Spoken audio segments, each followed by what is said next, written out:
bienvenue pour cette conférence sur la pollution et la santé. Je me présente, Raphaël Desfontaines, je suis correspondant territorial pour Atmo Auvergne-Rhône-Alpes, donc la structure agréée pour la surveillance de la qualité de l'air. Donc très heureux de participer à la modération de cette conférence qui s'annonce très intéressante. Donc on va être ensemble pour environ 1h30, on va échanger sur différents points dont j'y reviendrai pendant 1 heure, et puis après on aura une demi-heure pour les échanges. Sachez que pendant le temps de conférence, vous avez la possibilité du coup de poser vos questions. Il va y avoir un numéro de téléphone qui va s'afficher et on pourra y répondre dans le temps de fin de la conférence. Donc avec nous aujourd'hui pour parler pollution et santé, j'ai le plaisir d'accueillir nos 4 invités. Donc à ma gauche, Claire Philippa, bonjour. Donc vous êtes chargée de recherche en épidémiologie environnementale à l'INSERM et vous coordonnez notamment des projets de recherche financés par l'ANSES et l'ANR, donc l'Agence nationale de la recherche. Pierre Athanas, bonjour. Donc on se connaît bien, on travaille ensemble sur les sujets locaux. Vous êtes vice-président à la métropole de Lyon, délégation environnement, santé, bien-être en ville, également prévention des risques et puis d'autres. Je ne vais pas tout lister, il y en a de nombreuses. Merci d'être présent aujourd'hui. Marion Leroutier, vous êtes enseignante-chercheuse en économie de l'environnement au CREST et à l'École nationale de statistique et administration. Et vous travaillez notamment sur les coûts économiques de la pollution de l'air. Et puis enfin, François-Olivier Baudot, bonjour. Donc vous êtes chargé d'études en économie à la Caisse nationale d'assurance maladie et également chercheur associé au laboratoire Erudite. Et vous travaillez sur les sujets de santé au travail et santé environnementale. Donc aujourd'hui, nous allons aborder différentes thématiques. La première, ça va être de faire un petit panorama sur la pollution pour mieux comprendre qu'est-ce que la pollution et quels sont du coup les enjeux, les responsabilités, les sources et aussi les tendances pour savoir où on en est et voilà, comment on peut traiter ce sujet. Dans un deuxième temps, on va parler de la connaissance des effets de l'exposition à la pollution et notamment son coût pour la société. Ensuite, il y aura une troisième partie pour traiter des défis, pour mieux comprendre en fait l'exposition et la vulnérabilité des populations. Et puis enfin une quatrième partie, avant de conclure, sur quelle politique publique en fait mettre en place pour protéger les populations. Donc voilà, pour peut-être contextualiser, la pollution de l'air, la pollution de manière générale, c'est un sujet qui est de plus en plus suivi, notamment sur le territoire de l'agglomération lyonnaise. On a vu des débats, des discussions au sujet notamment des politiques publiques, les zones à faible émission, des révélations aussi sur les émissions de polluants dits éternels, les PFAS. Donc voilà, un contexte mouvant, en pleine évolution. Et donc aujourd'hui, on va pouvoir tous ensemble mieux appréhender ces enjeux-là et les liens entre la pollution et la santé. Donc pour démarrer, je vais donc passer la parole à Claire pour peut-être nous faire un premier état des lieux, un premier panorama sur les polluants chimiques de manière générale. Déjà, de quoi parle-t-on quand on parle de polluants chimiques? Quelles en sont les sources? Et puis enfin, si vous pouvez nous donner des informations sur l'évolution de cette pollution de façon générale en France ces dernières années. Donc bonjour à tous. Donc effectivement, alors polluant chimique, c'est un terme assez large qui englobe un grand nombre de substances. Schématiquement, on peut dire que c'est des substances qui sont plutôt produites par l'homme et par l'industrie, même si on peut avoir des substances chimiques produites lors des feux de forêt, par exemple. Et ces substances, elles vont se retrouver dans notre environnement et sont suspectées ou ont des effets avérés sur la santé humaine ou animale.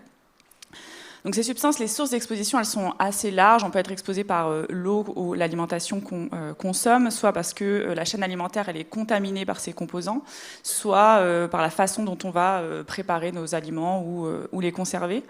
On peut être exposé aussi par l'air ou les poussières qu'on respire ou qu'on ingère. Et puis on peut être exposé aussi par tout ce qui est en contact avec notre peau, notamment les produits de soins et cosmétiques ou certains textiles.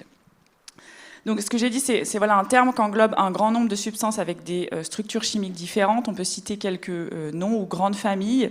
On a par exemple des métaux lourds comme le plomb, le cadmium ou le mercure. Hein, le plomb qui a été interdit d'abord dans l'essence et puis ensuite dans les peintures du fait d'effets sur le neurodéveloppement des enfants. On a certains pesticides ou herbicides, des composés utilisés comme plastifiants. On a beaucoup parlé des bisphénols, notamment le bisphénol A qui a été interdit en 2015 dans les contenants alimentaires. Et puis, effectivement, en 2025, on a beaucoup aussi parlé d'une famille qui s'appelle la famille des PFAS, aussi appelée composés éternels, et qui ont été très utilisés dans l'industrie pour leur propriété à la fois de repousser les huiles et l'eau. Donc on en retrouve dans beaucoup de produits de consommation courante, dans notre environnement et dans nos organismes. Et pour ce qui est de l'évolution, pour la dernière partie de la question, en fait, schématiquement, historiquement, les polluants chimiques générés ou utilisés par les industries, ils avaient ce qu'on appelle une longue demi-vie, c'est-à-dire qu'ils étaient rémanents à la fois dans l'environnement et dans nos organismes. Et puis, pour des raisons d'effet sur la faune ou la santé humaine, ces composés, ils ont été partiellement interdits. Et souvent, les industriels tendent à remplacer ces substances par des substances qui ont des plus courtes demi-vies, avec l'idée que normalement, ils devraient être plus rapidement éliminés de notre organisme et limiter les effets sur la santé. En pratique, ça marche moyennement bien parce que, comme on est continuellement exposé à ces substances, on en retrouve tout le temps. Mais schématiquement, on peut dire les composés un peu plus anciens, longue demi-vie, problématique de rémanence dans l'environnement, remplacés par des composés à plus courte demi-vie qui ne règlent pas complètement le problème. D'accord, et du coup, la demi-vie, c'est quoi? C'est le temps de séjour des polluants dans l'organisme, si on peut le caricaturer comme ça? Alors la demi-vie, ça va être la capacité de l'organisme à éliminer la moitié de la dose ingérée, et elle est de l'ordre de plusieurs années pour les composés des PFAS, et de quelques jours pour les composés de la famille des phtalates ou des bisphénols. Très bien, merci beaucoup pour ces éléments. Peut-être maintenant, pour avoir un focus plus spécifique sur la pollution atmosphérique, je vais laisser la parole à François Olivier.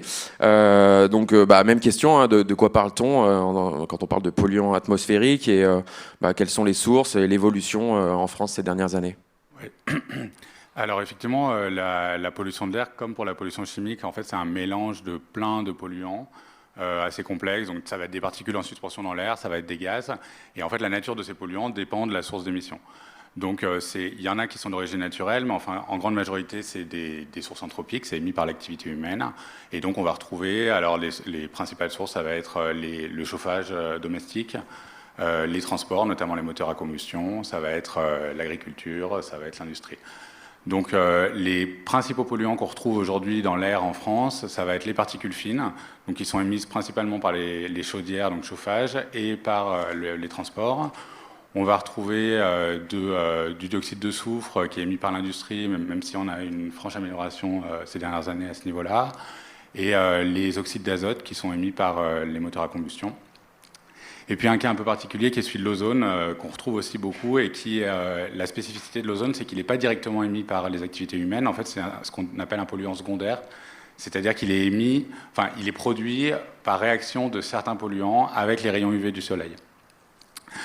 Ce qui complique un petit peu la lutte aussi contre ce polluant. Et donc la pollution en France, elle est suivie par ce qu'on appelle les associations agréées de surveillance de la qualité de l'air, qui vont mesurer pour chacune des régions, qui ont des stations de mesure qui permettent de suivre ça, et les données remontent au niveau national et sont utilisées dans des modèles qui permettent de prédire un petit peu en avance la qualité de l'air. Et ce que ça montre, c'est qu'il y a une dispersion des polluants qui est importante, mais qui en fait qui masque pas mal de disparités. Alors quand on regarde dans l'ensemble, il y a des normes qui sont fixées par l'Organisation mondiale de la santé, et ce qu'on voit, c'est que 100% du territoire dépasse les normes de l'OMS pour les particules fines et pour l'ozone. Ça veut dire qu'on est tous exposés à une qualité de l'air qui est mauvaise selon ces normes de l'OMS. Maintenant, il y a d'autres normes, notamment des normes européennes, qui, elles, sont un petit peu moins strictes. Et on voit qu'il y a certaines zones qui vont dépasser fréquemment ces normes et d'autres qui sont moins atteintes. Et en fait, il y a des disparités très importantes dans le territoire. Et évidemment, on voit qu'il y a certains polluants qui vont se concentrer dans certaines régions. Et notamment, un exemple frappant, c'est celui du dioxyde d'azote, qui est lié donc au transport. Et donc, on voit très concentré dans le centre-ville et sur les grands axes routiers. Et donc en particulier à Paris, en particulier à Lyon, on a des dépassements fréquents de ces normes.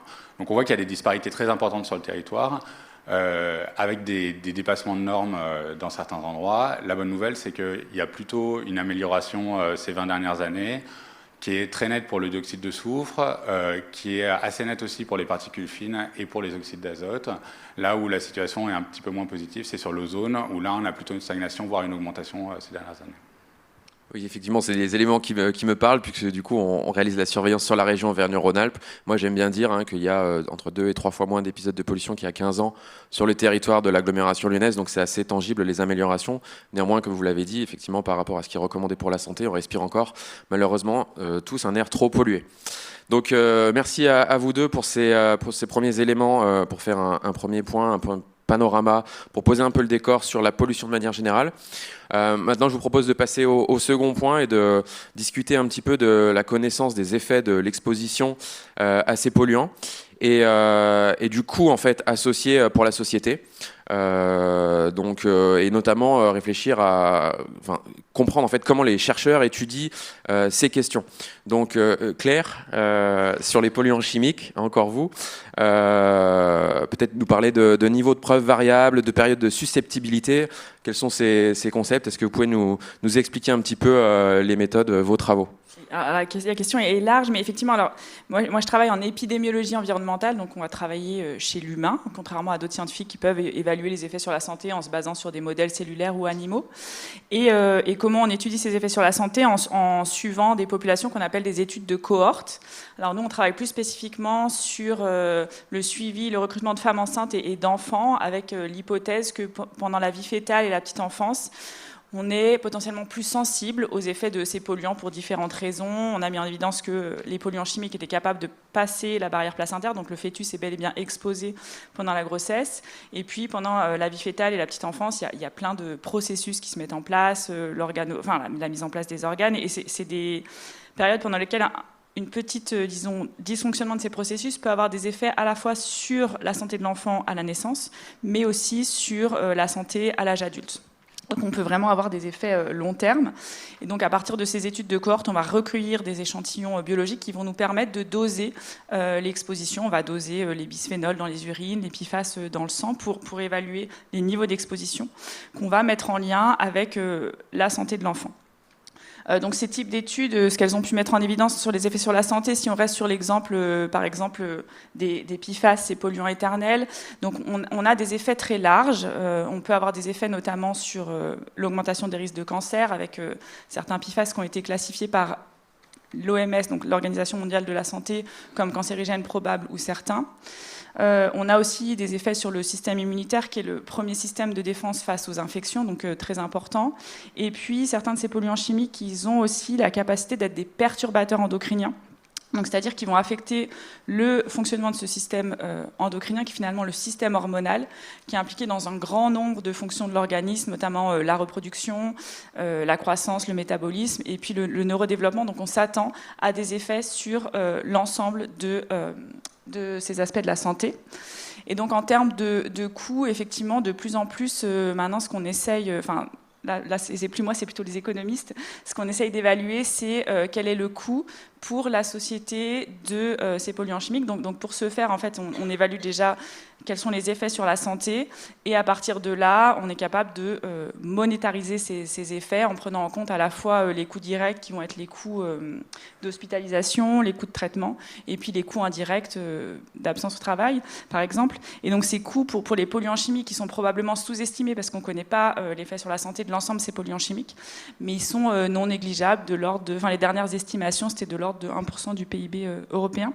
Et ces chiffres, ils sont importants, notamment quand en tant que scientifique, on discute avec les politiques publiques, les politiques ou les industriels. Parce que souvent, un des arguments des industriels pour ne pas réglementer ou limiter la réglementation de ces substances chimiques, c'est que ça coûte cher de maintenir ces substances sur le marché.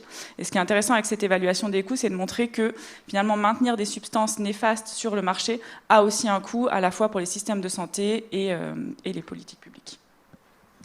Bien, merci pour cette réponse complète. Maintenant, peut-être pour avoir un focus plus spécifique sur la pollution atmosphérique et du coup, à partir de ces travaux, de ces résultats, de ces études d'épidémiologie, comment on peut élargir justement au niveau des études économiques et étudier le coût de cette pollution. Est-ce que vous pouvez nous expliquer, François-Olivier, un petit peu le process?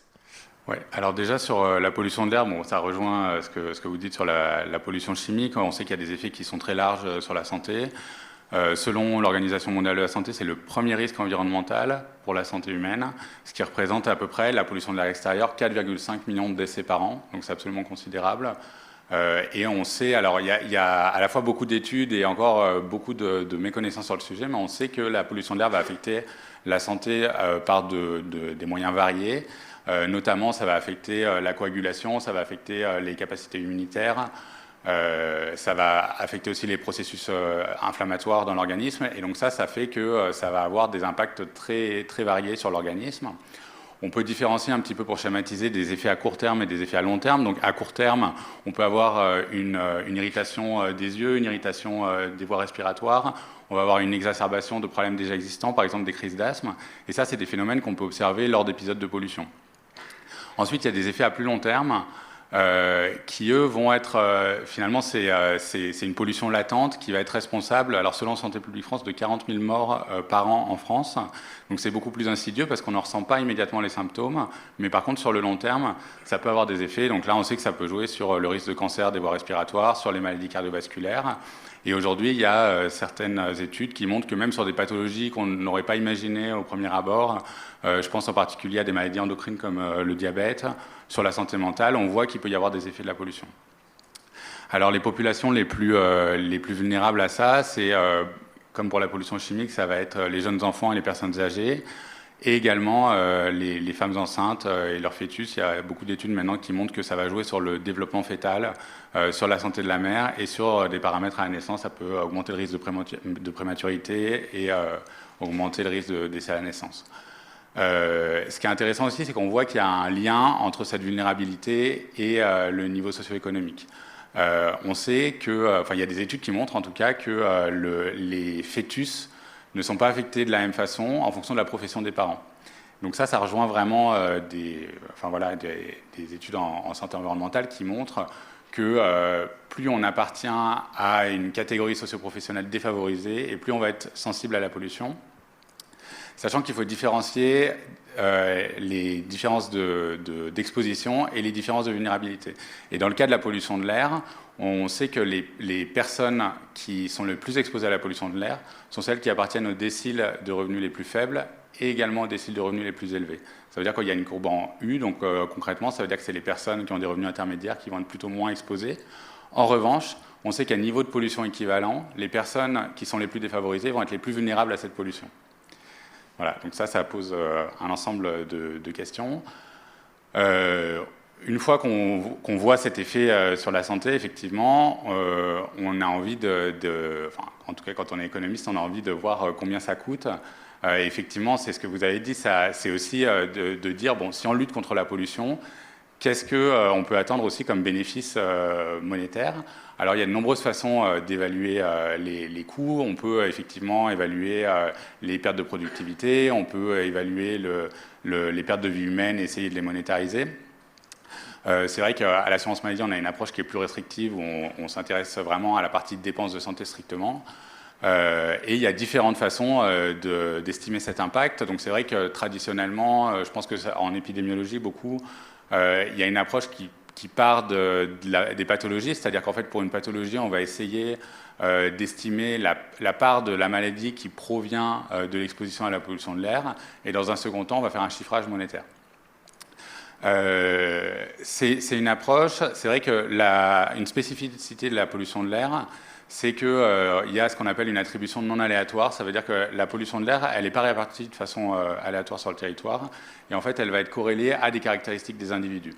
Par exemple, vous avez plus de pollution en centre-ville, mais les centres-villes, c'est également là où vivent les personnes qui ont les revenus les plus importants et donc qui potentiellement sont en meilleure santé. Donc en fait, ça, c'est des choses à prendre en compte.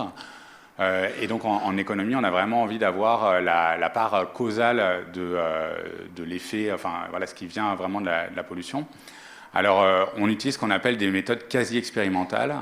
Ça vient du fait que quasi-expérimental, c'est qu'on essaye de reproduire mathématiquement des conditions expérimentales. Alors ça paraît un peu abstrait dit comme ça, mais voilà, disons que dans une situation où on n'est pas capable de faire une expérimentation, on va essayer de reproduire ces conditions. Et pour vous donner un chiffre, il y a une étude récente qui a été faite, qui a été publiée cette année et qui étudie les effets de la pollution de l'air en France sur les dépenses de santé et qui montre que cette pollution serait responsable entre 6,5 et 8,5 milliards d'euros par an. Donc c'est considérable, ça représente, pour vous donner un ordre d'idée, les dépenses de santé en France, c'est environ 250 milliards d'euros. Donc ça veut dire qu'on est autour de 3% des dépenses de santé qui viendraient de la pollution de l'air. Donc voilà, c'est vraiment considérable. Effectivement, oui. Merci pour ces éléments. Peut-être poursuivre et élargir au coût sociétal avec Marion. Quels sont les effets en termes sur l'économie, sur la formation du capital humain? Est-ce que vous pouvez nous détailler un petit peu ces notions? Oui, en effet. Donc merci pour cette question et bonjour à tous. Donc c'est vrai qu'en tant qu'économiste, on peut se demander légitimement, qu'est-ce qu'on vient apporter par rapport notamment aux sciences médicales sur le fait de quantifier les coûts associés à la pollution atmosphérique et aux différentes sources de pollution. Et un aspect très important de ces pollutions, c'est qu'elles vont non seulement affecter la santé physique, mais il y a aussi des preuves croissantes du fait que, par exemple, l'exposition aux particules fines va aussi affecter la cognition des individus. Et la conjugaison finalement de ces effets sur la santé physique, donc une augmentation de la prévalence de l'asthme, des problèmes respiratoires et des effets plus cognitifs vont à un moment donné affecter des indicateurs considérés davantage comme stricto sensu d'ordre économique. C'est-à-dire, par exemple, il y a un nombre croissant d'études qui montrent que des travailleurs qui sont exposés à un air pollué vont être moins productifs sur leur lieu de travail, avec des conséquences directes et immédiates sur la valeur ajoutée, le PIB, etc. Donc ça devient... c'est à la fois une façon un petit peu alternative de donner une mesure monétaire au coût de ces pollutions, en essayant de voir à quel point elles vont affecter le secteur productif, donc l'économie. Et puis, c'est en fait un élément de coût qu'il faut aussi ajouter à tous les coûts que représente cette pollution, notamment pour le système de santé. Donc pour vous donner un exemple concret, en revenant à cette étude que François-Olivier a mentionnée, c'est l'étude de Julia Milk, c'est ça? Oui. Voilà, donc cette étude qui parle d'un coût de l'exposition à la pollution qui équivaut à peu près 7 milliards d'euros par an, c'est vraiment basé sur à quel point les personnes qui vont être exposées à un air plus pollué vont aller davantage chez le médecin, aller davantage aux urgences, avoir plus de dépenses de médicaments liés aux pathologies associées à la pollution de l'air. Donc on parle vraiment ici d'un coût qu'on pourrait dire stricto sensu sanitaire. Mais du fait même que ces individus vont être en plus mauvaise santé, ils vont également, dans leur comportement de travailleurs, de salariés, être moins efficaces. Et donc, moi, par exemple, j'ai conduit une étude qui vise à mesurer à quel point l'exposition aux particules fines en France va affecter l'efficacité et la performance des entreprises dans le secteur marchand, dans laquelle on a pu en fait mesurer finement à quel point dans les périodes de l'année avec les plus de pollution, les salariés français vont avoir davantage d'arrêts de travail et donc manquer, ça fait moins de jours de production pour les entreprises. Et on a aussi pu mesurer finement à quel point les entreprises du coup exposées à un air plus pollué vont tout simplement vendre moins de marchandises. Et en fait, on a abouti à la conclusion que le fait que la France, dans les années 2010, ne respecte pas les recommandations de l'Organisation mondiale de la santé en termes d'exposition aux particules fines, ça a mené à des pertes de valeur ajoutée. Donc la valeur ajoutée, c'est vraiment ce qui entre directement dans le calcul du PIB en France, qui sont d'un montant d'environ 7 milliards d'euros chaque année. Et ça, c'est vraiment quelque chose qui affecte du coup directement le PIB, qui est un coût concret économique qui vient s'ajouter à ce coût pour le système de santé et un coût de santé associé à la pollution. et qui est extrêmement important à tenir compte quand on essaye de valoriser le coût sociétal de la pollution. Une raison aussi pour laquelle c'est pertinent de tenir compte de ce coût plus pour l'économie, c'est que qui sont les acteurs auxquels on va demander d'engager des investissements pour réduire ces sources de pollution? C'est, in fine, comme on parle de polluants engendrés beaucoup par l'activité économique, industrielle, ça va être ces mêmes entreprises. Donc là, on passe presque au point suivant sur les politiques publiques, mais il est d'autant plus important de tenir compte de ces coûts pour l'économie de la pollution que ces coûts ils vont être directement supportés par les mêmes acteurs auxquels on va demander de faire des efforts pour lutter contre ces pollutions. Merci Marion. Alors, vous parliez des politiques publiques, ça va être, on va bientôt en parler, mais peut-être avant, on va essayer de voir ensemble les défis en fait pour mieux comprendre l'exposition et la vulnérabilité des populations. Donc en fait, quelles sont les prochaines étapes en fait pour finalement améliorer la compréhension de ces phénomènes-là. Et donc Claire, sur la recherche en épidémiologie, voilà, il me semble qu'il y a des sujets de mise en place de recherche partenariale avec les collectivités qui sont intéressantes à mettre en place. Il y a plusieurs choses en fait. Déjà pour revenir sur l'évaluation des effets sur la santé, on a un certain nombre d'outils en France et en Europe qui existent, donc ces études de cohorte dont je vous ai parlé, et qui ont une limite d'avoir une taille de population, disons, relativement faible. On est plutôt autour de quelques milliers d'individus pour lesquels on arrive à avoir des prélèvements biologiques pour estimer les expositions et un suivi long terme des enfants. Et ça nous limite pour étudier les facteurs de risque de maladies qui sont, disons, qui ont des prévalences relativement faibles. On pense par exemple aux troubles du spectre autistique ou certains cancers de l'enfant. Et donc vraiment, là, il y a au niveau national une initiative qui est en train de se monter qui s'appelle la cohorte Philomène et qui vise à couvrir l'ensemble du territoire et qui vise à recruter à partir de 2027 100 000 femmes enceintes. Donc on passe de quelques milliers à 100 000 avec l'idée derrière voilà, de pouvoir évaluer les facteurs de risque environnementaux des pathologies qu'on n'arrive pas à suivre dans les cohortes existantes. Donc ça, c'est le challenge en épidémiologie périnatale, je dirais.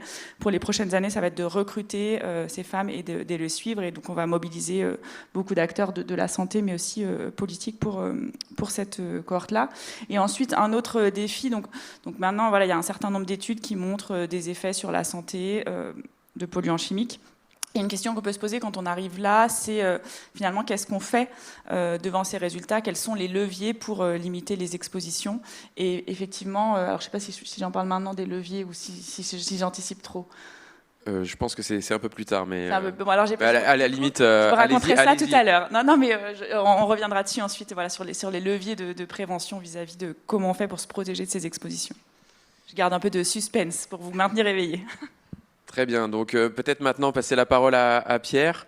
Pierre Athanas, donc vice-président de la métropole de Lyon, pour nous parler un petit peu du cas lyonnais et notamment de la découverte des PFAS à Lyon et comment du coup vous travaillez à mieux comprendre aussi ce sujet au niveau du territoire de la métropole de Lyon. Oui, le scandale des PFAS, on peut vraiment parler de scandale, a été découvert suite à des actions de lanceurs d'alerte et de journalistes d'investigation, et notamment de France Télévisions. Donc on a découvert ça. À savoir que c'est certainement une très grosse anomalie dans le droit français, mais les collectivités territoriales n'ont pas compétence sur les pollutions industrielles. On travaille bien effectivement sur les particules fines, sur l'air ambiant, mais on n'a pas le droit, par exemple, d'aller faire des investigations dans ou à la sortie d'une industrie. Donc c'est vraiment quelque chose que nous, il a fallu contourner et le prendre bien sur l'axe de la santé publique et non pas de la pollution. Et il a fallu effectivement déjà regagner un petit peu la confiance de la population, parce que quand le scandale a démarré, c'était surtout l'eau potable qui était impactée et qui a fait peur aux gens. Est-ce qu'ils pouvaient boire de l'eau ? Est-ce qu'il fallait acheter de l'eau en bouteille ? Est-ce qu'il fallait installer des filtres ? Depuis combien de temps ça durait ? Combien de temps ? Et depuis comment ça se faisait ? Effectivement, que la collectivité n'avait rien fait. Donc, Il fallait à la fois regagner la confiance, mais ce qui ne veut pas dire rassurer les gens. L'angoisse était là, elle est légitime, mais ne pas non plus les affoler pour avoir une crise encore plus importante. Donc on l'a vraiment pris, nous, du côté scientifique. On travaille avec l'Institut éco-citoyen de Fos-sur-Mer, organisme qui est plutôt intéressant parce qu'on va vraiment travailler avec les populations, mais également avec les différents acteurs qui peut y avoir sur un territoire scientifique, économique, etc., qui nous a permis de monter assez rapidement un protocole qu'on a mis en place. Par contre, on partait effectivement d'énormément d'inconnus sur les perfluorés. Perfluorés, c'est vraiment une famille de produits qui est très ancien, ça a 75 ans, mais dont on ne connaissait finalement pas grand-chose sur l'effet pollution. Ce qui était d'ailleurs assez scandaleux. Les perfluorés, chacun d'entre nous en utilise plusieurs fois par jour des produits contenant des perfluorés dans les cartons à pizza, les gobelets de café, les vêtements imperméables, certains cosmétiques. Enfin, voilà, la liste, elle est juste infinie. C'est des produits qui sont extraordinaires, ils ont toutes les qualités, ça résiste au chaud, c'est imperméable. Voilà, donc on en a vraiment mis de partout. Et on a vraiment mis le couvercle, par contre, sur la dangerosité de ces produits-là. On s'est mis à dos aussi un peu au début quand même les services de l'État, puisqu'il y avait effectivement une carence. Moi, je travaille sur les risques technologiques et je travaille très très bien avec les services de l'État, DDT, DREAL, qui font la surveillance, et c'est vraiment des choses qui se passent bien. Faute de moyens et financiers et humains, parce qu'on fait la chasse aux fonctionnaires depuis longtemps, mais quand on fait la chasse aux fonctionnaires, ça veut dire qu'il y a des choses qui ne se font plus, parce que faute de personnes pour faire ces travaux-là, les suivis de pollution étaient quand même très très légers. Et voilà, Arkema, pour les citer, maintenant c'est de notoriété publique, rejetait chaque année plusieurs tonnes de perfluorés directement dans le Rhône sans traitement.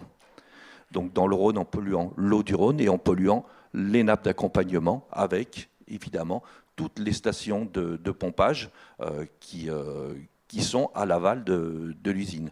Donc une pollution à cet endroit-là qui a été assez rapidement identifiée. Du moment qu'on a analysé l'eau, on voyait qu'on était à des taux qui étaient vraiment, vraiment importants, avec une pollution directement de l'eau du Rhône par l'eau d'irrigation. Les stations de pompage se font directement dans le fleuve Rhône et ces eaux sont remontées et rive gauche et rive droite pour irriguer les cultures. Donc on a pollué également les sols et les cultures bien éloignées du Rhône. Et enfin, une autre pollution qui est vraiment la pollution autour du site industriel. Quand je dis autour, c'est sur quelques kilomètres, ce n'est pas vraiment juste en périphérie, avec une pollution au perfluoré atmosphérique qui a pollué les sols. Pollution atmosphérique qui a été complètement ignorée jusqu'à il y a 2 ans, puisque Atmo a travaillé sur des capteurs pour pouvoir mesurer les perfluorés dans l'air ambiant. Ça n'existait pas.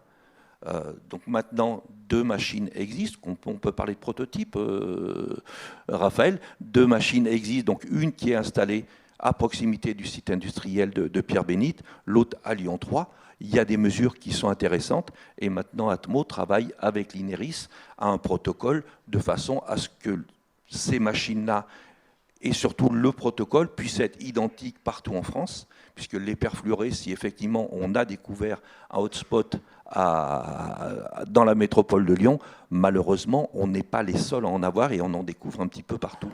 Voilà. Donc vraiment quelque chose qui a été très très important.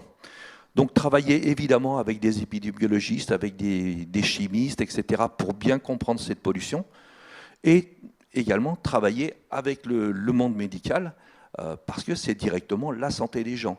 Au début, quand on a effectivement questionné les services de l'État, le ministère, la préfecture, on nous a dit non, il n'y a pas plus de maladies autour de Pierre-Bénite ou à Laval de Lyon qu'ailleurs. Et quand on a questionné les hôpitaux, effectivement, nous ont dit si, on a des pathologies qui sont plus importantes, enfin un certain type de pathologies plus importantes autour de certains territoires. Donc vraiment, les études qu'on a menées, donc c'est vraiment, on appelle ça PERL, c'est un ensemble d'études qui est à la fois environnemental, comprendre la pollution dans les sols, dans les végétaux, etc. Ça, on a vraiment besoin de le comprendre, ne serait-ce que pour connaître le périmètre, donner des indications aux gens. Attention, ne mangez pas les œufs de vos poules, ne mangez pas tel type de légumes, et voire à certains endroits, ne mangez carrément pas les fruits et les légumes sur un périmètre qui est plus restreint. Donc on avait besoin de le connaître. Ce qui était vraiment demandé par la population, c'était une étude, savoir si eux avaient des taux de PFAS qui étaient importants dans leur corps, hein, notamment dans leur sang. Et là, on voyait effectivement une multitude d'études qui se faisaient. Des parlementaires ont analysé leurs cheveux.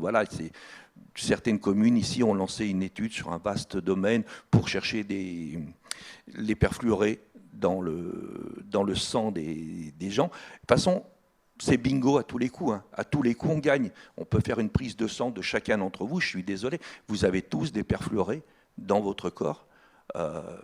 Comment vous les avez eus? C'est un petit peu ça que nous, on a voulu chercher. Donc notre étude est un petit peu plus spécifique. On a 3 populations différentes. Une autour de la station autour de la plateforme industrielle de Pierre-Bénite, qui concerne plusieurs communes, en rive gauche et rive droite du Rhône. Une, parce que ces gens-là sont contaminés par l'air qu'ils respirent, par les fruits et les légumes qu'ils ont mangés dans leur jardin. Une autre population, c'est vraiment les gens qui boivent l'eau qui est trop chargée en perfluorés. Ça ne concerne que 3 communes sur la métropole de Lyon, mais ça concerne plusieurs dizaines de communes parce que cette eau est distribuée bien autour. Et enfin, une population témoin qu'il nous faut trouver. Il faut bien qu'on ait une population témoin. Celle-ci nous est fournie par Santé publique France. Donc on se lance là dans quelque chose où on est, nous, en limite de compétences. Et il faut qu'on fasse très attention de bien être dans nos compétences réglementaires. Sinon, bien évidemment, les industriels, ils sont 2 en l'occurrence, Daikin et Dalkia, qui ont toujours nié leurs responsabilités, vont nous faire des recours et faire tomber un petit peu toutes les études qu'on a fait. Le côté juridique a été exploré par les associations, par certaines communes. Elles ont toutes été vouées à l'échec, elles ont toutes perdu. Et le seul recours actuellement qui a pu fonctionner, c'est un recours qu'on a mené à la métropole de Lyon, au tribunal civil, pour faire nommer des experts indépendants pour reconnaître l'origine de ces pollutions-là. Donc les experts sont en train de travailler, ça fait déjà quelques mois. On devrait avoir courant d'année prochaine, normalement, les résultats, de façon à pouvoir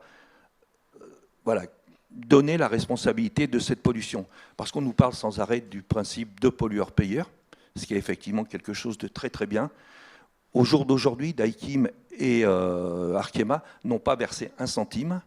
Rien que la métropole de Lyon, ça nous coûte 2 millions d'euros pour équiper le captage de Ternay qui est concerné, avec des filtres au charbon. L'investissement est de 4 millions d'euros. Et le fonctionnement, puisqu'il faut entretenir ces filtres-là, est d'à peu près 500 000 euros par an. Donc on est sur des sommes qui sont importantes. On n'est pas sûr que malgré cet investissement à Ternay, ce soit suffisant. Peut-être qu'il faut attendre de mettre les filtres en place. Les premiers filtres seront effectifs en décembre et le chantier va s'échelonner sur 2026. Si au final, on est toujours à des taux qui sont trop élevés, nous, on va être obligé de tirer une canalisation en apportant de l'eau de l'amont de la métropole, des champs captants de Crépieux-Charmy, et de l'amener pour pouvoir diluer. Et là, on est sur un montant de 10 millions d'euros. Donc on est sur des sommes qui sont vraiment très très importantes. Et là, on n'est que sur la partie émergée de l'iceberg, parce qu'il va quand même falloir, tôt ou tard, s'attaquer à la dépollution des sols. Et aujourd'hui, on ne sait pas faire. On travaille en relation avec beaucoup de collectivités. On est devenu un petit peu le centre de compétences. J'imagine, Raphaël, que vous êtes souvent questionné par vos collègues d'autres régions. Nous, évidemment, par les agglos françaises, mais également belges, allemandes, italiennes, etc. Sur ce qu'il faut faire. Anvers est sujet à une pollution très très forte, et notamment de ces sols. Et l'entreprise qui est à l'origine finance la dépollution. Mais pour l'instant, la dépollution, ça consiste à enlever les sols sur 40 à 80 cm de profondeur, à séparer les éléments grossiers des éléments fins. Les éléments grossiers sont lavés, puis réutilisés dans des chantiers de travaux publics. Les éléments fins sont incinérés et stockés en décharge déchets ultimes. Et ça représente des centaines de millions d'euros. Donc il va vraiment falloir qu'on arrive à faire quelque chose. On est collectivité territoriale, on n'a pas compétence pour légiférer. Donc ça, par contre, on a nos collègues députés qui sont arrivés à porter une loi sur les PFAS, dont les premières mesures seront obligatoires à partir du 1er janvier. Alors il y a eu évidemment tous les lobbies. Tout le monde sait que les perfluorés, on les utilise beaucoup dans les instruments de cuisine. Il y a eu un amendement au moment de la discussion de la loi, parce que derrière, le lobby était très fort, qui fait qu'on va légiférer sur les vêtements, sur les cosmétiques, sur pas mal de choses, mais pas sur les casseroles, les poêles, etc., qui ont pourtant du téflon qui est plein de perfluorés. Donc on est vraiment sur des choses qui sont vraiment importantes, mais ça pour le seul exemple des PFAS, qui est vraiment le plus médiatisé. On a eu les CVM, les chlorures de vinyle monomère, cancérigènes certains, produits au cœur de la vallée de la chimie, mais la vallée de la chimie, c'est 56 000 personnes qui y habitent, des quartiers qui sont à proximité. Il n'y avait pas un seul capteur dans la partie habitée de Saint-Fond pour mesurer les CVM, et ça depuis des dizaines d'années. Donc il a vraiment fallu monter au créneau, on y est arrivé, donc il y aura effectivement des capteurs qui vont pouvoir suivre un petit peu toutes ces fuites. Au jour d'aujourd'hui, l'industriel est autorisé à rejeter 21 tonnes de CVM chaque année, avec par moment des jets qui sont importants, des moments effectivement moins, mais dont on connaît assez peu les choses. Donc c'est une nouvelle fois Atmo qui va faire ce suivi-là.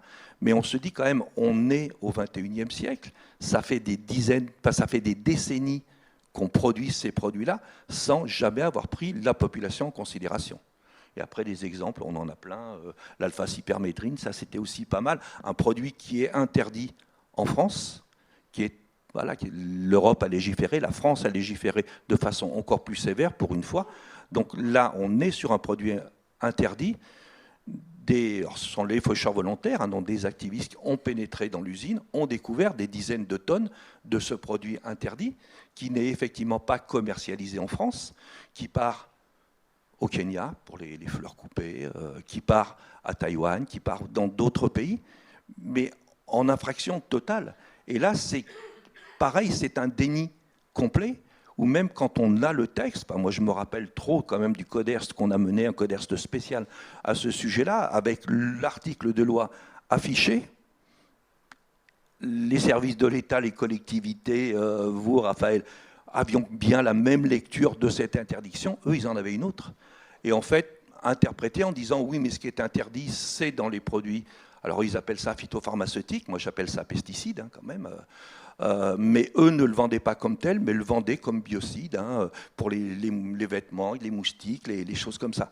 Mais on en est là au jour d'aujourd'hui. Donc évidemment, la population a de moins en moins confiance aux industriels, se retourne sur les collectivités. Nous, on a vraiment essayé de travailler de façon assez étroite avec les industriels. Alors, ce ne sont pas tous des voyous, mais là, je vous ai cité quand même 4 exemples de multinationales. Ce n'est pas des artisans dans leur coin qui font de la petite cuisine.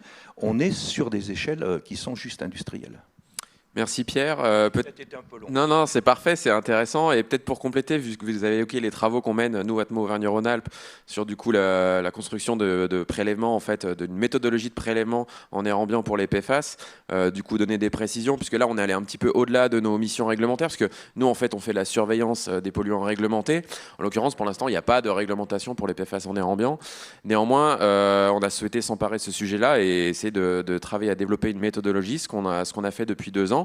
Ce qui permet aussi potentiellement de mieux comprendre l'exposition des populations, puisque du coup à partir des mesures des concentrations donc, en air ambiant des PFAS, on travaille du coup avec l'ANSES, avec l'INERIS, pour alimenter les travaux, pour construire des valeurs toxicologiques de référence, pour connaître en fait le niveau de dangerosité à respirer des PFAS.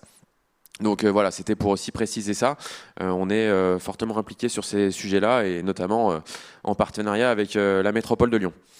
Peut-être enfin, pour finir sur la question des défis pour la compréhension en fait de l'exposition et de la vulnérabilité des populations, peut-être nous revenir vers François Olivier et nous parler du cas de la Caisse nationale de l'assurance maladie et peut-être expliquer un petit peu ce que ça change pour vous en fait, une meilleure prise en compte en fait du lien avec la pollution de l'air. Oui. Alors, ce qu'on a décidé de faire à l'assurance maladie, c'est de lancer notre propre étude sur l'impact de la pollution de l'air sur les dépenses de santé. L'objectif de cette étude, donc nous, on est un petit peu à l'autre bout de la chaîne, puisqu'on utilise ces données de qualité de l'air qui remontent nationalement. L'objectif de faire cette étude, c'était vraiment de regarder comment réagissent, nous, nos dépenses à cette pollution. Par rapport à ce qui était déjà fait dans la littérature internationale, en essayant de ventiler un peu ces effets pour regarder sur ce qu'on appelle nous les postes de dépenses. Ça veut dire est-ce que ça va influer sur la consommation de médicaments, est-ce que ça va influer sur les consultations chez le généraliste, sur les urgences, etc. Alors, c'est vrai que nous, on a l'habitude, donc on est producteur de données aussi, mais de données de remboursement, en fait, qui sont à l'origine des données comptables. Donc, en fait, à chaque fois que vous consommez des soins qui sont remboursés, que vous allez à la pharmacie, que vous allez chez le médecin, vous avez des données qui sont produites et qui sont traitées par les caisses primaires pour permettre le remboursement des soins. Et ces données, elles sont aussi, elles remontent au niveau national, elles sont anonymisées et elles sont utilisées à des fins de recherche. Et nous, on travaille sur ces bases de données. Alors, comme elles sont anonymisées, on n'a pas accès évidemment aux adresses des gens, mais par contre, on a accès à leur commune de résidence. Et en fait, ce qu'on fait, c'est qu'on va apparier ces données aux données de pollution de l'air qui sont mesurées sur tout le territoire. On les apparie sur la commune de résidence et on regarde comment la consommation de soins réagit aux variations de pollution. Alors, bon, j'ai pas encore de résultats à vous communiquer parce que l'étude est en cours, mais en tout cas, c'est vrai que ça a posé un certain nombre de défis techniques, parce que nous, c'est pas des données qu'on est habitué à manipuler. En plus, c'est vrai que ça nécessite une connaissance sur la formation des polluants, comment ils réagissent, ils se répartissent sur le territoire. Donc voilà, on s'est penché un peu là-dessus, mais c'est vrai que c'est pas notre cœur de métier. Sur le traitement des données, alors c'est vrai qu'il y a des choses qui pourraient être améliorées sur le fait, on raisonne à la commune, il y a des réflexions en cours pour voir si ce serait pas possible d'aller à un niveau plus fin tout en préservant la confidentialité des gens. Et puis sur la partie méthodologie, parce que également, c'est un petit peu ce que je disais tout à l'heure, ça nécessite une méthodologie qui est assez complexe, que nous, on n'utilise pas. Et donc là, ce qu'on a fait, c'est qu'on s'est associé à des chercheurs de l'université Paris-Est-Créteil, qui, eux, travaillent déjà sur ces questions de pollution de l'air. Et donc, en fait, on va dire que l'échange de bons procédés, c'est qu'on mettait un petit peu nos données à disposition et eux, leurs compétences sur le traitement de ces données, ce qui doit permettre de mener cette étude à son terme. Et puis sinon, globalement, bon, là, on a fait une association sur ce cas spécifique d'études avec une université, mais évidemment, on est en contact avec d'autres institutions, à commencer par le ministère de la Santé et Santé publique France, qui travaille aussi sur ces questions-là. Eux, c'est vrai qu'ils ont une approche qui est vraiment santé, et donc nous, alors non pas qu'on ne s'intéresse pas à la santé, mais c'est vrai qu'on avait envie d'avoir l'aspect dépenses aussi, et c'est pour ça qu'on s'est dit que c'était intéressant qu'on se lance également un petit peu sur ce sujet. Voilà. Très bien, merci. J'en profite pour vous rappeler à tous et toutes que vous pouvez nous poser vos questions. Il y a un numéro de téléphone qui s'affiche régulièrement sur l'écran. Donc, envoyez un petit SMS pour poser vos questions. Comme ça, après, on pourra y répondre après notre temps d'échange. On va passer maintenant, je vous propose, à la partie sur les politiques publiques. Donc, en fait, réfléchir ensemble sur quelles politiques publiques mettre en place pour protéger les populations et être vraiment dans le concret, comment on peut faire en sorte de protéger nos populations. Donc là, Marion, je vais vous passer la parole peut-être pour nous introduire en fait les différentes catégories génériques de mesures de protection qui peuvent exister. Voilà, pour un peu cadrer les échanges. Oui, tout à fait. Donc c'est vrai qu'en économie, on a l'habitude de réfléchir à cette question des politiques publiques et du type de mesures qui pourraient permettre de réduire les coûts associés à ces pollutions. Et schématiquement, on a l'habitude de catégoriser ces types de mesures en trois catégories possibles. La première étant des pratiques d'incitation financière qui peuvent être rapprochés du principe pollueur-payeur qui a été mentionné par Pierre Athanase, où ici l'idée est de dire en fait que sont ces pollutions dans le cadre d'analyse économique, c'est des externalités, c'est-à-dire ce sont des conséquences indirectes du processus de production ou du processus de consommation. Donc production, l'industriel qui fabrique sa poêle, consommation, vous-même qui prenez votre voiture pour aller en centre-ville. Et quand vous faites cette décision de production ou de consommation, vous ne tenez pas compte du fait que, indirectement, utiliser votre voiture, produire cette poêle, va générer l'émission de ces polluants qui vont avoir un coût pour l'ensemble des gens exposés à cette pollution. Et donc ici, on a l'idée un petit peu utopique que peut-être il suffirait de donner un coût à cette pollution et de vous faire payer le fait de vous rendre avec votre voiture très polluante en centre-ville, ce qui va exposer toute la population à des particules fines, ou de vous faire payer le fait de produire cette poêle avec en émettant des polluants éternels qui vont nuire à l'ensemble de la population exposée. Et peut-être si on donne simplement un coût par le biais d'une taxe, par exemple, à cette activité de production de consommation, ça va être suffisant pour vous désinciter à utiliser ce processus de production, ou vous désinciter à utiliser votre voiture au lieu de prendre le vélo ou marcher ou prendre les transports en commun. Et donc ça, c'est vraiment on a beaucoup l'habitude de réfléchir comme ça en économie, mais ça pose tout un tas de défis techniques ou politiques, le fait de mettre en place ce genre d'incitation économique, notamment le fait que le montant de cette taxe ou de ce principe pollueur-payeur devrait idéalement être indexé sur combien coûte cette pollution à la société. Or, comme on vient de le voir dans toute la première partie, en l'état actuel des connaissances scientifiques, on n'est pas tout à fait capable de donner un prix exact qui correspondrait à combien coûte cette pollution pour la société. Un autre défi, ça peut être le fait que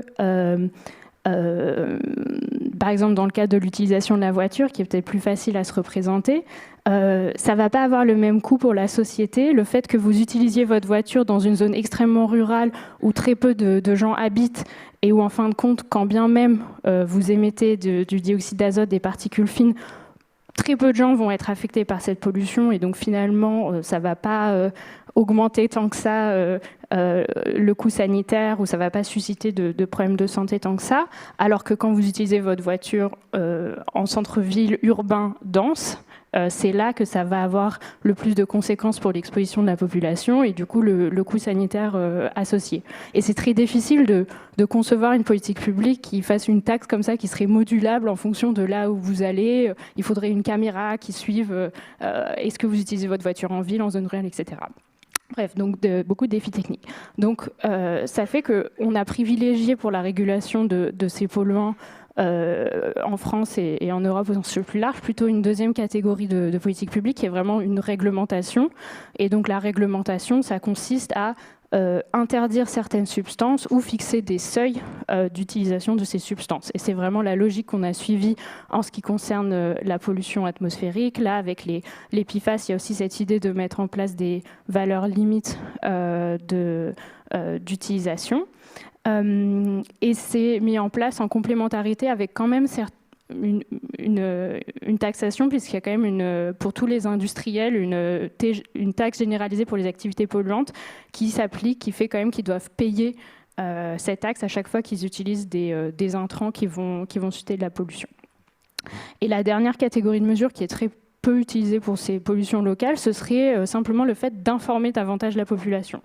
Donc là, l'idée, ce serait de dire, en fin de compte, le problème, pourquoi les gens polluent, pourquoi les industriels polluent, c'est juste qu'ils ne sont pas assez informés sur les conséquences que peut avoir cette pollution. Et du côté des consommateurs, pourquoi les gens continuent d'acheter des produits qui peut-être nuisent à leur santé parce qu'ils sont pleins de composés toxiques, peut-être juste parce que les consommateurs ne sont pas assez informés du contenu de cette production, auquel cas il suffirait en fait de mettre en place des labels qui informerait, voilà, ça c'est un produit à haut niveau de toxicité, ça c'est un produit à bas niveau de toxicité. Dans le cadre de ce type de pollution, PFAS, pollution atmosphérique, on n'a pas beaucoup utilisé ces mécanismes d'information parce qu'on a jugé préférable de tout simplement interdire à la source certains composés ou de les réguler par des normes. Donc voilà un peu le type de mesures qu'on peut envisager.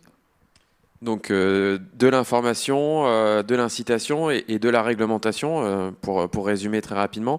Et du coup, sur l'aspect réglementation, peut-être Pierre, si vous pouviez rebondir par rapport aux défis en fait, liés à l'application de la réglementation au niveau d'une collectivité à l'échelle du territoire de la métropole de Lyon.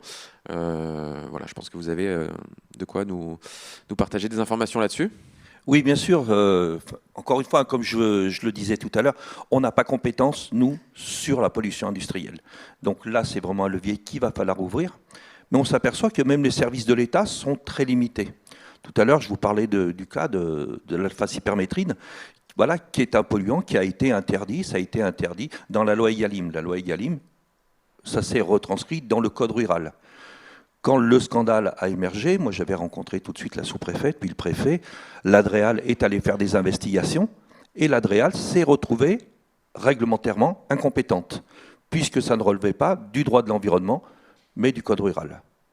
Donc on voit un petit peu des aberrations qu'on a en ce moment. Et vraiment, la demande qu'on fait, alors ce n'est pas uniquement la métropole, je suis également vice-présidente d'Amaris. Amaris, c'est l'association des collectivités qui s'occupe et des risques industriels et de la pollution industrielle. C'est qu'on est vraiment un organisme, un établissement public ou autre, quelque chose à inventer, qui soit interministériel, qui va travailler justement sur ces problèmes de pollution industrielle. Parce qu'on est en train de découvrir, on en a cité 3 sur les exemples de la métropole de Lyon, mais ils sont multiples un petit peu partout. On travaille beaucoup avec Lille, qui a d'autres difficultés, d'autres cas de pollution. On travaille avec Créteil, pareil. Voilà. Et on a vraiment besoin maintenant, si ce n'est de simplifier le droit, on voit qu'actuellement l'Assemblée nationale est occupée à des choses bien différentes, mais au moins que les ministères puissent s'organiser de façon à pouvoir répondre à ces pollutions industrielles qui sont juste énormes. Le premier réflexe, quand il y a eu le scandale des PFAS, c'est de demander aux collectivités qui livrent de l'eau de leur imposer des seuils. Voilà, vous ne avez pas le droit de donner une eau qui a plus de temps de perfluoré au litre. Et c'est à nous de faire avec. Alors qu'on aurait peut-être pu prendre le problème à l'envers, c'est normal qu'on responsabilise les gens qui distribuent de l'eau, mais essayer de s'attaquer quand même aux pollueurs. Et il a fallu que ce soit à l'intérieur d'une niche parlementaire qu'on soit arrivé à faire passer une proposition de loi qui aille s'attaquer à ça. Ce n'est pas l'État qui l'a pris en charge. On n'était pas dans un projet de loi, mais bien dans une proposition de loi d'une niche parlementaire. Donc on voit qu'on a énormément à progresser de façon rapide. On méconnaît de façon énorme nos polluants industriels. On connaît mieux effectivement tous ceux qui sont réglementés, qui sont mesurés, qui peuvent être d'origine industrielle. Et là, les industriels, je vais quand même arrêter de leur taper dessus. On fait des progrès énormes, et vous l'avez souligné, François Olivier, sur le SO2. C'est 87% de moins sur la métropole de Lyon. Donc il y a effectivement de vrais progrès, mais on est en train de découvrir, scandale après scandale, des polluants dont on ignorait même l'existence. Et quand on se retourne vers la puissance publique, le ministère de la Transition écologique, on nous dit « mais non, regardez, c'est transparent, parce que si vous allez à tel endroit, vous regardez, et puis vous cherchez votre commune et vous cherchez ce polluant dont on ignore même l'existence, c'est transparent, il est là ». Non, ce n'est pas transparent, c'est vraiment complètement obscur, et c'est obscur de façon tout à fait volontaire. Et ça, je l'affirme, pour l'ayant vu sur des dossiers complètement différents, et m'occupant de ça au niveau national, on le voit malheureusement de façon très très récurrente. Donc c'est vraiment temps qu'on s'intéresse à ce sujet-là, mais qu'on s'y intéresse vraiment de façon très très importante. Ça ne veut pas dire créer tout un tas de fonctionnaires qui vont travailler et tout, c'est retoiletter le droit et avoir un outil qui soit interministériel, qui puisse répondre à ces questions-là. Et évidemment, nous, collectivités territoriales, on fera notre part de responsabilité. Le scandale des PFAS s'est tombé sur la métropole de Lyon, grosse collectivité. Financièrement, on est la 2e collectivité de France. On a pu dégager ces 2 millions d'euros qui n'étaient pas prévus au départ dans nos finances. Quand ça arrive dans une petite commune, il y a une petite commune actuellement dans les Ardennes, 79 habitants, ils n'ont pas le droit de boire l'eau. Elle a été polluée avec des boues industrielles issues d'une papeterie. De façon tout à fait légale, les boues ont été homologuées par la DREAL et on a épandu ces boues comme fertilisants. Il se trouve que dans ces boues, il y a des PFAS. Les PFAS ont pollué la ressource en eau. Et aujourd'hui, la maire de cette petite commune doit livrer de l'eau en bouteille à ses 79 habitants à sa charge. Voilà, on a ce type d'aberration quand même. Voilà. Et sur l'air, c'est également un autre sujet. Tous les produits agricoles, hein, je vous ai parlé tout à l'heure de l'irrigation, on a pollué des milliers d'hectares avec les perfluorés suite à la pollution de pierre-bénite. Très bien. Je plombe un peu le... Alors, c'est pas très réjouissant, mais bon, il faut bien qu'on en parle, hein, effectivement. Peut-être pour continuer sur les mesures spécifiques pour lutter contre les polluants chimiques émergents et d'un point de vue peut-être de l'épidémiologie environnementale, Claire, qu'est-ce que vous pouvez nous dire ? Pour revenir sur les mesures mentionnées par Marion, effectivement, je pense qu'en termes de santé publique, le premier aspect, c'est vraiment la réglementation qui a l'avantage de toucher l'ensemble de la population sans égard des revenus, du statut socio-économique. Cette réglementation, elle existe et elle a un certain nombre de limitations pour les polluants chimiques. Il y a déjà un temps relativement long entre l'identification d'effets sur la santé de substances chimiques et sa réglementation. Et puis, cette réglementation aussi, elle est réalisée par substance et par secteur. Si on prend un exemple du bisphénol A, par exemple, qui est un composé qui est aujourd'hui identifié comme perturbateur endocrinien, reprotoxique et neurotoxique, il a été interdit en 2015 dans les contenants alimentaires, mais il n'y avait aucun article de loi sur d'autres secteurs comme les emballages des produits de soins et cosmétiques qui sont aussi potentiellement une source d'exposition. Et surtout, cette réglementation, elle s'est focalisée sur le bisphénol A, alors qu'en fait, la famille des bisphénols, elle englobe un grand nombre de substances qui ont une structure chimique très similaire au bisphénol A, et donc un potentiel d'effet sur la santé similaire. Et effectivement, maintenant qu'on a un petit peu de recul, on sait que ce bisphénol A a été probablement remplacé par un autre composé qui s'appelle le bisphénol S, et qui est aujourd'hui aussi classifié au niveau européen comme perturbateur endocrinien avec des effets similaires. Donc vraiment, cette réglementation, il faut qu'elle ait une approche un peu plus globale, par famille de substances ou par famille, par structure chimique. Mais on ne peut plus réglementer par composé. Si on reprend l'exemple d'Epiphases, c'est une famille qui contient plus de 10 000 composés et on n'a pas le temps de les réglementer un par un. Donc vraiment, cette réglementation, elle existe, mais elle a besoin de s'améliorer, notamment d'avoir une approche plus globale. Et ensuite, on peut effectivement parler soit d'initiatives locales visant à mieux informer pour modifier des comportements qui sont liés aux expositions.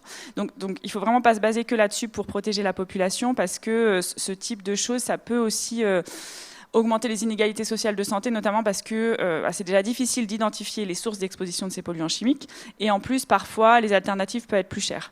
Néanmoins, on peut citer certaines initiatives de métropole, notamment alors à Strasbourg, il y a un dispositif qui s'appelle l'ordonnance verte, et donc qui est spécialisé, focus sur les femmes enceintes, et qui vise notamment, qui offre à toutes les femmes de la commune 2 ateliers expliquant ce que sont les polluants chimiques, où est-ce qu'on les retrouve et comment les éviter, et qui donne aussi accès à des paniers de légumes bio pendant l'ensemble de la grossesse. Donc nous, on est associés à cette collectivité pour évaluer l'impact de ce type d'initiative sur les niveaux d'exposition.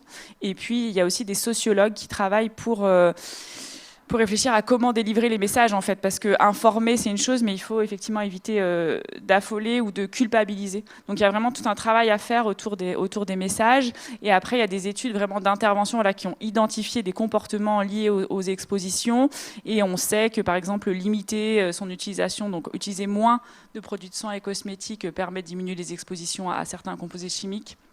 l'alimentation bio pour les pesticides, ou si c'est pas bio, éplucher et laver les légumes. Donc il y a quand même certains comportements qui peuvent permettre de diminuer les expositions, et notamment au début j'ai parlé de ces histoires de demi-vie avec les anciens composés qui avaient des demi-vies plus longues et puis les nouveaux des demi-vies plus courtes. Et sur ceux qui ont une demi-vie plus courte, on a un vrai levier, parce que si vous arrivez à éliminer les sources de votre environnement, en quelques jours, on arrive à avoir des diminutions très nettes des concentrations dans les urines notamment. Donc sur ces composés, quand même, il y a un peu d'espoir. Sur ces composés à courte demi-vie, on a vraiment un levier d'action avec des effets observés à très court terme. C'est un peu plus compliqué sur les PFAS qui ont des longues demi-vies. Ça ne veut pas dire qu'il ne faut pas les réglementer, mais l'effet sera un peu plus long terme. D'accord, donc une réglementation peut-être à adapter et donc des leviers en fait qu'on peut imaginer quand même pour améliorer la situation. Maintenant, peut-être faire un focus spécifique en fait sur une mesure. On en a parlé en introduction de la conférence avec les débats qu'il y a pu avoir assez nourris à ce sujet. C'est la zone à faible émission qui d'ailleurs est très d'actualité ici à Lyon évidemment. Mais peut-être avant de parler de l'exemple lyonnais, peut-être Marion nous parler des recherches qui sont faites sur les effets des ZFE, notamment avec un exemple en Allemagne. Tout à fait. Donc, j'aimerais parler de cette étude dans le contexte du débat très animé sur les zones à faible émission qui devaient être généralisées et mises en place en France en cette période. Donc, d'abord, juste un rappel. Donc, les zones à faible émission, pour ceux qui ne sont pas familiers du concept, c'est vraiment l'idée que les villes sont plus sujettes à des niveaux de pollution de l'air élevés et que c'est en partie lié à la pollution issue des transports et donc notamment la pollution des voitures. Et donc, une façon simple de réduire ces sources de pollution, ça va être de réguler l'accès aux centres-villes denses des grandes villes en y interdisant les véhicules les plus polluants. Ici, quand on dit véhicules les plus polluants, on parle vraiment du niveau de pollution des véhicules en termes de ces polluants atmosphériques locaux. On ne parle pas du tout des questions de gaz à effet de serre, d'émissions de CO2. Parfois, c'est corrélé, mais parfois pas, donc je précise. Donc, c'est notamment les véhicules diesel qui vont être les plus émetteurs de polluants atmosphériques qui vont contribuer aux particules fines, à la pollution au dioxyde d'azote. Et donc, notamment, on va réguler plus particulièrement l'accès aux vieux véhicules diesel dans ces centres-villes. Donc, la mise en place de ces zones, et ici, j'imagine qu'à Lyon, vous êtes peut-être familier du débat, ça a posé beaucoup de questions sur les inégalités sociales liées à la mise en place de ces zones dans le débat français. Et donc, le débat français a été beaucoup polarisé, beaucoup polarisé, mais surtout beaucoup focalisé sur la question de qui porte le coût de cette politique publique. Et à mon sens, du coup, on a très peu parlé de quels vont être ou quels pourraient être les bénéfices associés à la mise en place de telles zones du point de vue de l'amélioration de la santé publique et de la baisse du coût associé à la pollution atmosphérique. Et c'est là où il me semble qu'il est très intéressant de se plonger dans des exemples issus de nos voisins européens, puisque la France n'est pas du tout le premier pays à songer à mettre en place ce type de zone. Et il y a notamment une étude en Allemagne que je trouve très, très intéressante. Donc l'Allemagne, qui a à peu près la même flotte de véhicules que la France, a mis en place environ 60 zones à faible émission dans 60 agglomérations différentes entre 2008 et 2019. Et il y a une étude qui s'est intéressée à suivre toutes les dépenses de santé associées aux médicaments prescrits aux enfants qui sont nés dans ces zones, avant et après la mise en place de telles zones. Et ils se sont plus particulièrement concentrés sur quels sont les bénéfices de naître, donc pour les nouveau-nés, de naître dans une ville allemande qui a déjà mis en place une zone à faible émission, donc où il y a moins de véhicules polluants qui peuvent pénétrer, en termes de dépenses associées aux médicaments pour ce nouveau-né. Ils ont pu mettre en évidence, d'une part, que dès l'année après la mise en place de ces zones à faible émission en Allemagne, on a une baisse des niveaux de pollution de 5%, donc les particules PM10 baissent de 5% dès l'année après l'introduction. Mais plus intéressant, quel est l'effet de cette baisse de la pollution sur la santé des enfants? Ils ont mis en évidence qu'on avait une baisse de 13% pendant les 5 premières années de vie d'un enfant né juste après la mise en place de ces zones, des médicaments liés à l'asthme. Ils ont aussi mis en évidence qu'il y avait une baisse des dépenses de médicaments liées de façon générale à tous les médicaments associés aux pathologies respiratoires. Donc c'est assez logique puisque la pollution de l'air touche principalement ce type de pathologie chez les jeunes enfants. Mais ils ont vraiment montré que 90% des bénéfices pour la santé des enfants de ces zones, c'est en termes de baisse de la prévalence de l'asthme. Et quelque chose qui me semble très intéressant quand on réfléchit à comment évaluer quels peuvent être les bénéfices de mettre en place de telles zones en France, c'est que ces bénéfices pour la santé des enfants qu'ils ont mis en évidence, ils se manifestent progressivement en fait. Et ça, c'est lié au temps de latence, à l'effet cumulatif des bénéfices pour la santé d'une amélioration de la qualité de l'air. C'est seulement après avoir suivi ces dépenses de médicaments pour les enfants dans les 6 premières années de vie de l'enfant qu'ils ont pu aboutir à cette conclusion qu'il y avait vraiment une amélioration très significative de la santé respiratoire et une baisse des prescriptions pour asthme. Mais si on leur avait demandé, comme parfois le temps politique exige, dès 3 mois après la mise en place des zones à faible émission, d'évaluer l'effet sur la santé des enfants, ils n'auraient pas spécialement trouvé qu'il y avait une amélioration significative à ce moment-là, parce que ces améliorations ont mis du temps à se manifester. Néanmoins, partant de l'exemple français, du coup, on a la chance de pouvoir se baser sur cet exemple. Et à la fin, l'étude conclut que si on additionne pour tous les enfants nés entre 2008 et 2018 en Allemagne, dans ces zones, quels ont été les bénéfices en termes d'amélioration de leur santé respiratoire, on aboutit à un bénéfice global qui représente déjà un quart du coût estimé de la mise en place de cette mesure pour les personnes qui possèdent un véhicule polluant, qui doivent changer de véhicule. Donc, en se concentrant sur un type de public qui sont les enfants en très bas âge, un type de coût pour la santé qui est les dépenses pour les médicaments, on a déjà un bénéfice global pour les résidents des villes allemandes qui est à peu près un quart de ce que coûte la mise en place de ces zones. Donc je pense que c'est un exemple qui mérite d'être souligné et qui aurait pu être davantage mentionné dans tout ce débat sur les ZFE françaises. Effectivement, c'est très parlant et on se dit que ça pourrait être utile pour alimenter les débats en France. Et donc du coup, à ce sujet, peut-être Pierre nous parler un petit peu de la situation lyonnaise sur la mise en place de la ZFE, en élargissant peut-être sur le contexte français, sur la mise en place. Voilà. Bien sûr, donc la ZFE, elle s'est imposée aux collectivités. Il a fallu qu'on la mette en place avec assez peu d'aide de l'État. Donc la ZFE, c'est les plus polluants, puis après donc les vignettes 5, les vignettes 4, les vignettes 3, voilà. Donc ça s'est un petit peu imposé. Il a fallu évidemment aider les différents acteurs, les propriétaires de véhicules ou d'engins. Ça ne concerne pas que des voitures pour des particuliers. Donc c'est des montants qui sont assez énormes pour les collectivités territoriales, de façon à subventionner l'achat de nouveaux véhicules qui soient moins polluants, très peu d'aide de l'État. Mais là où j'en veux peut-être encore plus à l'État, c'est que ça s'est imposé. L'État a très peu communiqué. On a toujours fait croire que c'était les collectivités qui avaient créé ces ZFE. Si vous interrogez les gens sur la métropole de Lyon, tout le monde pense que c'est les écolos qui ont créé la ZFE parce que c'est des dogmatiques et qui voudraient bien revenir à l'époque du cheval et des fiacres. Alors que c'est vraiment une loi qui l'a imposée à une dizaine d'agglomérations. Quand on est arrivé, l'État nous avait dit « mais vous aurez des radars pour pouvoir contrôler ». Donc c'était en 2020, on attendait les radars en 2021, puis on nous a dit non, il y a du retard, ce sera en 2022, puis on a dit non, il y a du retard, ce sera en 2023, puis il y aura du retard, ce sera en 2025, et maintenant on nous les annonce pour 2026. C'est-à-dire qu'il n'y a absolument aucun contrôle fait, alors que c'est très facile avec des radars qui lisent les plaques d'immatriculation, c'est très facile de faire appliquer les zones à faible émission. Donc on voit un petit peu le manque d'engagement qu'il y a pu y avoir.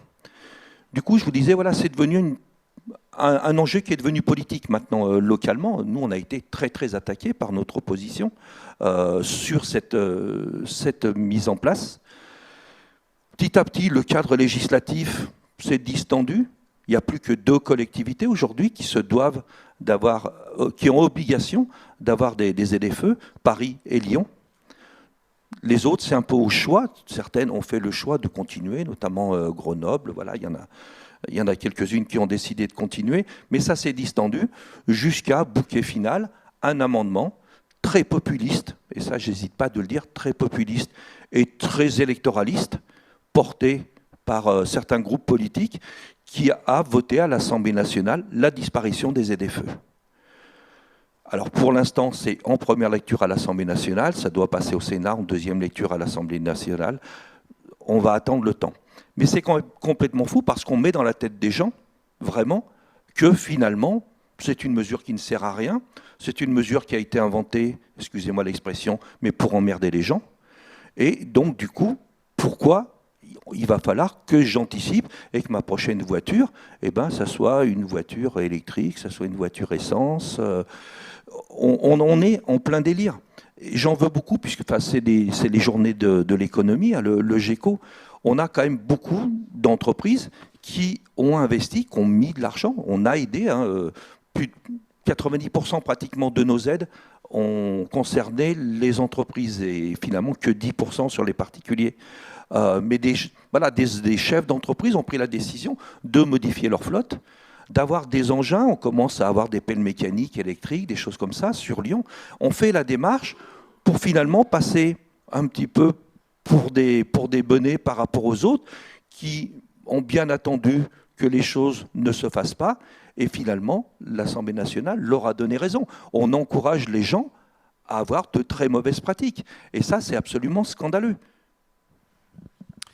Alors, je ne sais pas si l'outil fonctionne bien. En tout cas, je ne vois pas de questions de votre côté. N'hésitez pas, si vous avez des questions, à nous les faire parvenir par SMS.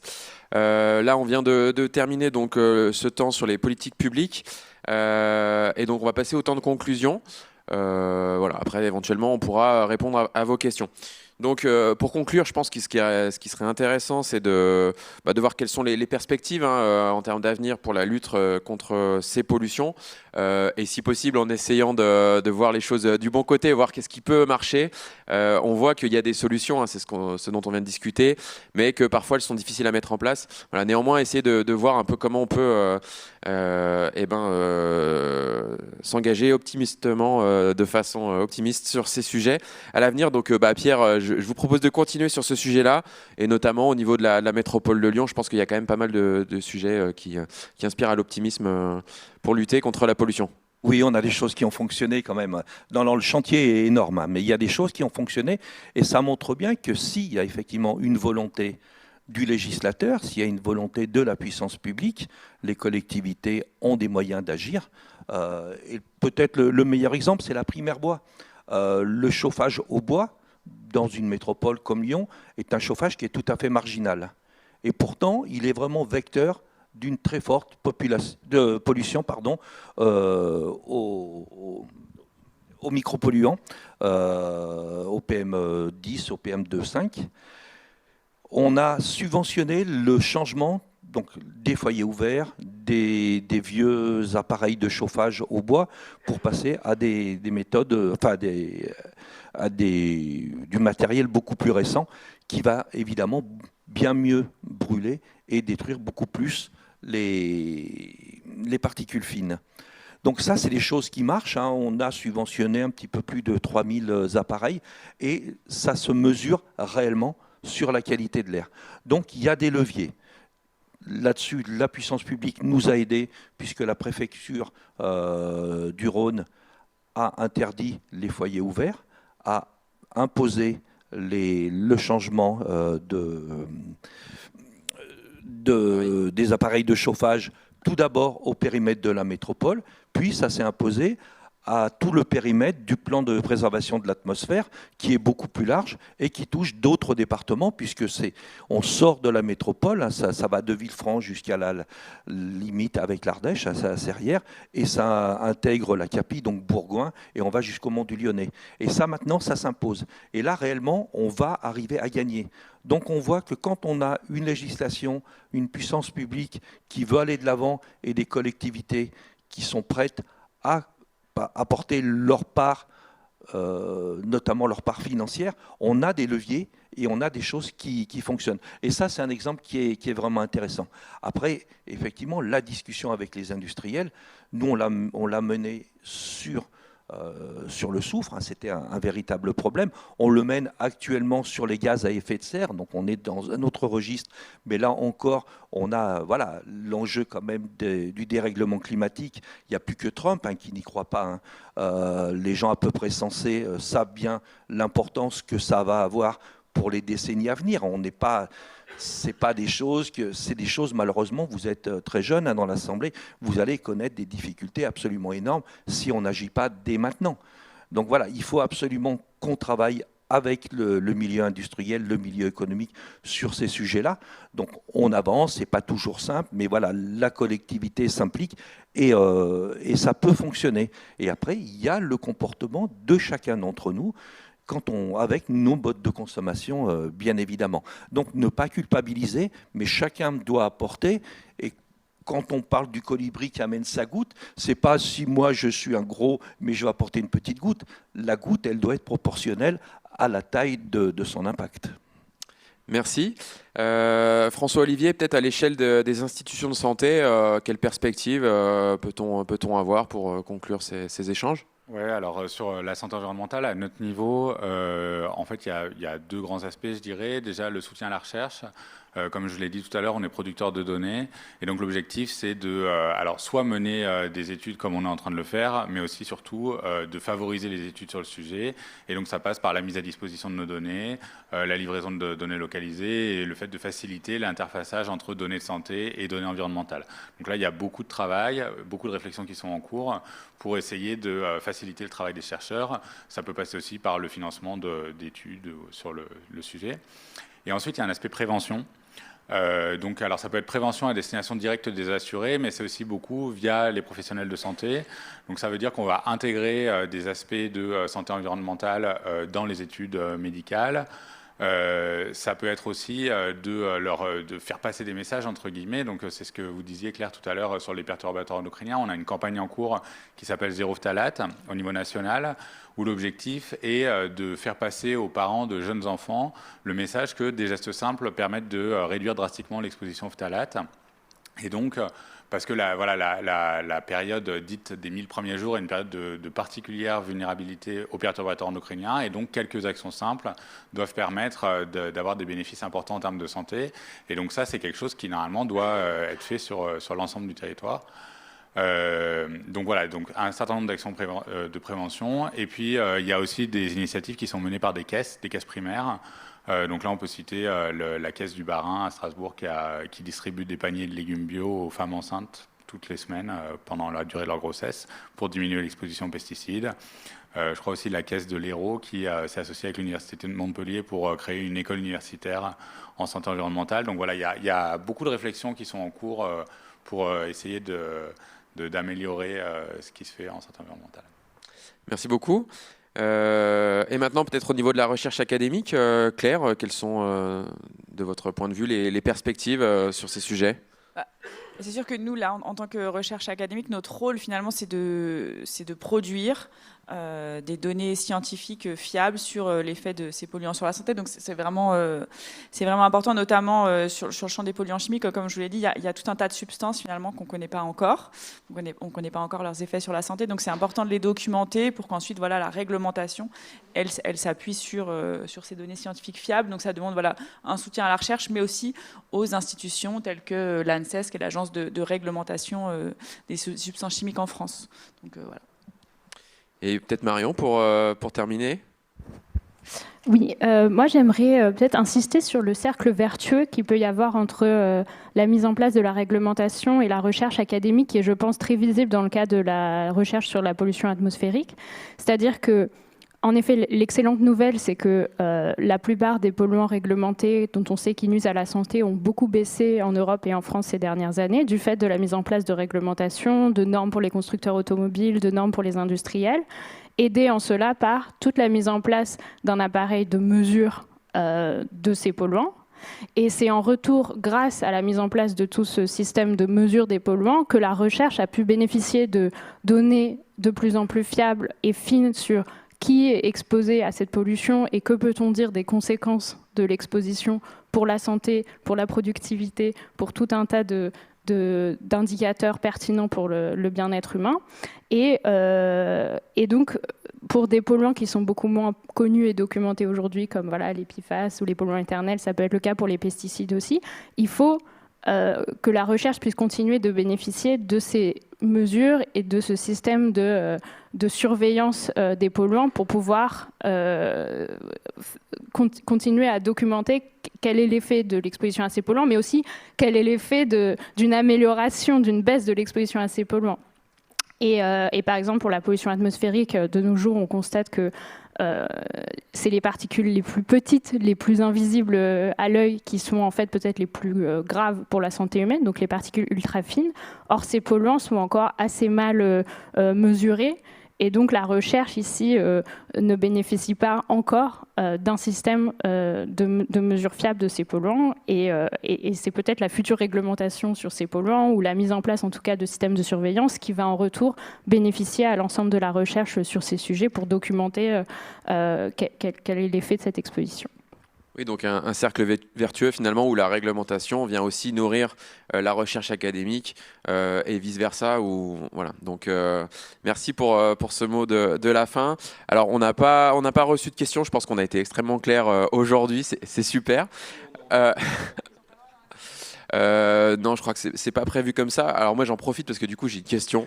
Je sais pas si l'un d'entre vous souhaite répondre, mais notamment par rapport à l'utilisation des produits de consommation courante qu'on peut avoir nous en tant que citoyens, où on va peut-être avoir tendance à privilégier les produits les plus performants. Je pense par exemple aux imperméables qui utilisent les molécules, les perfluorés pour les propriétés déperlantes. Est-ce qu'on a des moyens d'agir sur ces sujets-là? Comment on fait en fait pour finalement nous embarquer tous collectivement pour ne pas utiliser des produits qui sont polluants. Et puis on peut même faire le parallèle avec l'utilisation des voitures dans les zones à faible émission.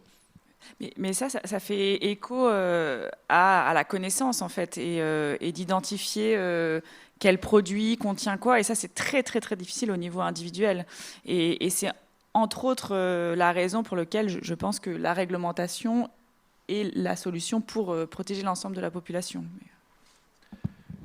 Oui, sur ce sujet-là, c'est vraiment tout l'intérêt de la loi qui a été votée, puisque là, c'est carrément des familles de produits finis et non pas de pesticides qui sont réglementés.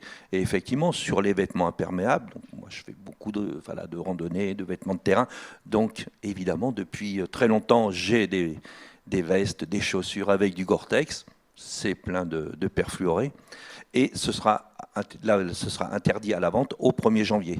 Donc il y a déjà des entreprises qui ont travaillé, malheureusement plutôt des entreprises américaines, qui n'ont plus de perfluorés sur leurs vêtements. Voilà. C'est pour l'instant à peu près aussi efficace tant qu'on ne les a pas lavés trop souvent. Voilà. On n'arrive pas encore, c'est ce que je disais tout à l'heure, les perfluorés sont des produits assez extraordinaires. C'est bien pour ça qu'on les retrouve partout. Mais c'est en train de bouger. Et vraiment, là où on va y arriver, c'est vraiment d'interdire des familles de produits finis et non pas des polluants. On le voit parce qu'avec les perfluorés, quand un perfluoré attire trop l'attention et tout, l'industriel va le changer, va le remplacer par un autre. Donc on va découvrir que des années après, qui va être dangereux, il sera à nouveau remplacé par un autre. Donc vraiment, l'intérêt de la loi, c'est vraiment d'avoir travaillé sur les familles de produits finis. Eh bien, merci pour ce mot de la fin. Merci à tous pour votre participation. Alors du coup, vous n'avez pas réussi à... Ok. Donc finalement, comment on valorise en fait les bons comportements des consommateurs. J'essaie de reformuler rapidement parce qu'en plus, on a besoin qu'il y ait de la captation. C'est pour ça que ça devait passer par l'outil, les questions. Oui, je peux peut-être répondre et si d'autres personnes veulent compléter, n'hésitez pas. Mais c'est en effet le fait de récompenser comme ça les gestes positifs pour l'environnement. Ça existe déjà pour certains comportements d'achat par le biais, par exemple, de subventions. On peut voir, par exemple, dans le domaine des transports, on a ce qu'on appelle le bonus-malus écologique, qui est en fait un système qui fait que lorsque vous achetez un véhicule, plus ce véhicule va être émetteur de CO2. Donc là, c'est vraiment plus basé sur à quel point c'est bon pour le climat ou non, cet achat. Et plus vous allez payer une taxe importante. Mais à l'inverse, plus vous achetez un véhicule qui va être performant en termes d'émissions de CO2, donc qui va vraiment bénéficier à l'environnement parce qu'il va... voilà, il va baisser les émissions de CO2 et plus vous allez être subventionné pour cet achat de véhicule. Donc ce genre de mécanisme existe déjà et il est plus particulièrement concentré pour des gestes d'achat qui vont être très conséquents parce que typiquement un véhicule, c'est ce qu'on appelle un bien durable que vous allez en moyenne garder une dizaine d'années et donc on a mis l'essentiel de ce genre de récompense pour des gestes positifs pour l'environnement sur des comportements d'achat pour des biens que vous allez garder longtemps. Mais c'est vrai que dans d'autres domaines de consommation, on pourrait envisager d'avoir le même type de subvention. C'est les programmes financés par les caisses d'assurance maladie sur le fait de fournir aux femmes enceintes un panier bio toutes les semaines, ça revient un petit peu à ça finalement. C'est une façon de rendre plus accessible et moins cher l'accès à ces produits. Merci Marion. Merci à vous quatre pour ce temps d'échange très intéressant. Et puis merci à tous pour votre attention et bonne journée.